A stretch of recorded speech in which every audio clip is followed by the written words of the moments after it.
Hello everybody, it is I, Captain Oblivious Mist, and today we're going to be doing the complete history of the RMS Empress of Ireland.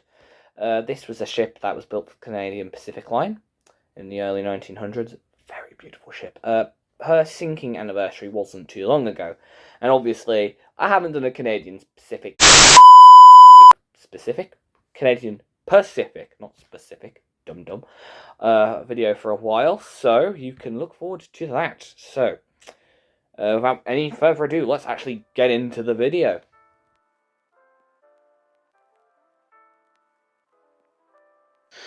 During the 1800s, the Canadian Pacific started a new venture in ocean travel with a few old liners. But after this venture proved successful, the Canadian Pacific would order some revolutionary ships. This would spark competition on the Liverpool to Quebec route. This would lead to the Canadian Pacific line requiring 2 new ships to compete with the other lines on the route.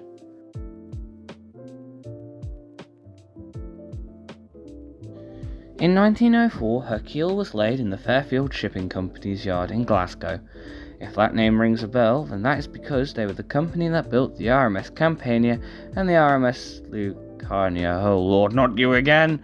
I've just finished a video on you and I spent months. Anyways, back to this video. She was originally going to be accompanied by a sister ship, the Empress of Britain, which wasn't called the Empress of Britain during construction, as originally they were both going to be called the Empress of Germany and the Empress of Austria. This was eventually changed, as the ships were now going to be called the Empress of Britain, and the subject of today's video, the Empress of Ireland. Now, as previously mentioned, on the 10th of April 1905, her keel was laid down. She was going to be powered by 2 quadruple expansion steam engines driving 2 4-bladed propellers, giving her a surface speed of 18 knots. She would also have 10 watertight bulkheads and a double bottom. Little did the designers know that this would not be enough to save the Empress from a case of Norwegian navigational stupidity. But enough of that, as we have her stunning interiors, which were, well, stunning, as she had a stunning dome in her dining saloon. She also had a beautiful music room in her first class, which had a piano near the previously mentioned glass dome. Now, her first class cabins were also beautiful and located near the promenade deck that would give passengers an amazing sea view. But don't worry if you're not in first class, as soon the whole ship would have a sea view and a swimming pool. But enough about first class, as we still have her very short but very fascinating career to talk about.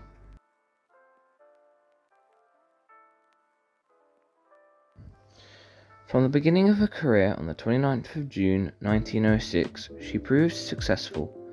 On one of her voyages, third class was so full that 100 passengers had to be left behind for another ship. Her career was pretty uneventful, and also very popular, especially with Irish immigrants. I wonder why. One thing to note though that happened was in 1913 when the river she travelled on froze over. And while this was happening, she was fitted with a wireless system. But little did everybody know about the disaster that would be awaiting them the next year.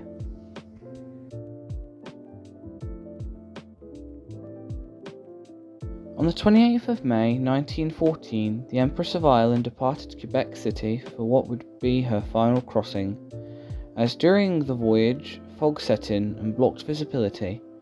This would soon lead to disaster, as at the same time a Norwegian collier called the Storstad, I believe that's how it's pronounced, was sailing down the St. Lawrence River. Now, my maths skills are telling me that Empress of Ireland plus fog plus Storstad equals disaster. And as you can probably tell, the 2 ships collided.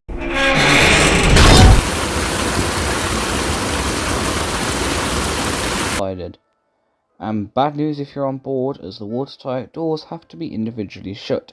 And if that wasn't bad enough, the Storstad struck the Empress's stern, which meant water quickly poured in and entered the engine room, disabling electrics throughout the ship, leaving the passengers to tumble around through the dark.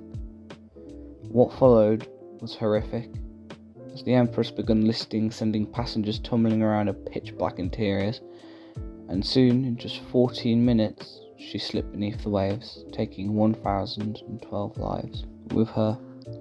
The Storstad was able to stay afloat and help take on the 456 survivors. The damage was already done, and many lives many innocent lives were taken or ruined.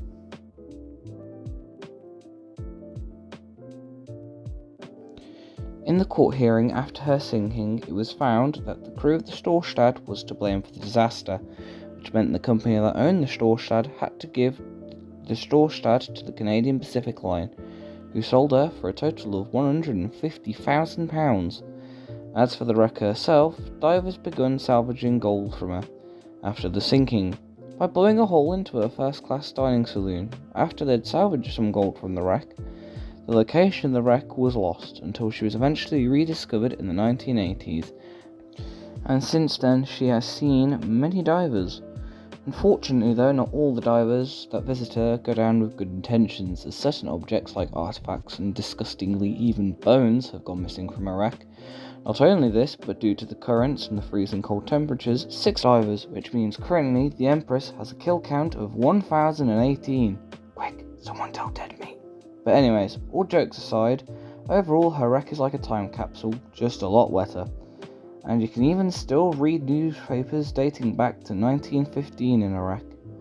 Overall, she's a pretty interesting ship, and her wreck's in okay condition. Her superstructure seems to have detached now, but I guess you win some, you lose some. I wish the ship all the best on the seafloor, and I hope over time that the tragedy that was the sinking of this once mighty ocean liner will one day soon come to the forefront once again, as she's these days overshadowed by ships like the Lusitania and the Titanic. But anyways, enough yappering on, we need to get to the epilogue.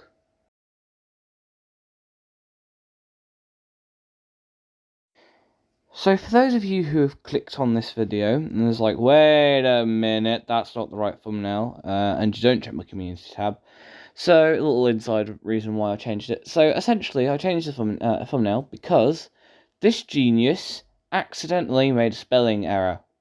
And if you think that's bad, I'd also made it on the thumbnail of the Empress of Britain video, so I had to go and update the thumbnails. And quite frankly, I thought the thumbnail image we originally had as well, as that was like too small, the Empress of Ireland, and like the text was coming off, and I didn't want to do a curvy one, so that's why I changed it. But I personally prefer the second thumbnail over the new thumbnail. So yeah, personally I prefer the new thumbnail over the old one. Anyways, not important. Mysterious remake still in the works. Hopefully that'll be coming out at some point soon, as that seems to have won the vote.